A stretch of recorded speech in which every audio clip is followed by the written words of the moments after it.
ശക്തമായ ഒരു സമര രീതിയിലേക്ക് അവർ നിവൃത്തിയാണ് ചെന്ന് നിൽക്കുന്നത് മനസ്സിലാക്കേണ്ടതുണ്ട്. കഷ്ടപ്പെട്ട് പഠിച്ച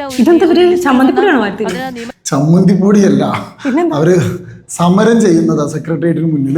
ഒരു മണ്ണ് വാരി തിന്നുന്നതായിട്ട്, പ്രതീകാത്മകമായിട്ട് മണ്ണ് വാരി തിന്നുന്ന പ്രതിഷേധം. നിങ്ങളല്ലേ ഇന്നലെ എന്നോട് പറഞ്ഞത് നമുക്ക് ഒരുമിച്ചിരുന്ന് എന്ത് ചെയ്യാം, അടുത്ത LP UP എക്സാമിന് പഠിക്കാന്നുള്ളത്. അപ്പൊ നിലവിലെ LP UP ലിസ്റ്റിലുള്ള ആളുകളുടെ അവസ്ഥയാണ് നമ്മളിപ്പോ ഇവിടെ കാണുന്നത്. അതെ.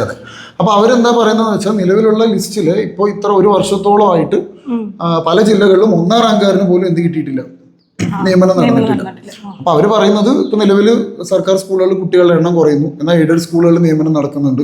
എയ്ഡഡ് സ്കൂൾ നിയമനങ്ങൾ പോലും എന്താണ്, നമ്മൾ സർക്കാർ ശമ്പളം കൊടുക്കുന്നതുകൊണ്ട് PSCക്ക് വിടണം എന്നുള്ളതാണ് ഒരു പ്രധാനപ്പെട്ട ഒരു ആവശ്യം.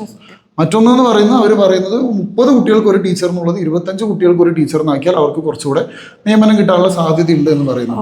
അപ്പോൾ നമ്മളിപ്പോ പുതിയൊരു സർക്കാർ വന്നിട്ട് പോലും ഈ ഒരു കാര്യത്തിൽ എന്തായിട്ടില്ല, ഒരു തീരുമാനമായിട്ടില്ല. അപ്പൊ ഇപ്പോഴുള്ള ലിസ്റ്റുകാരുടെ അവസ്ഥ ഇതാണ്. അപ്പൊ അടുത്ത എക്സാം എപ്പോ വരും എന്നുള്ളത് ഈ ഒരു ലിസ്റ്റിൽ അനുസരിച്ചിരിക്കും. പഠിക്കണം, തീർച്ചയായിട്ടും പഠിക്കണം.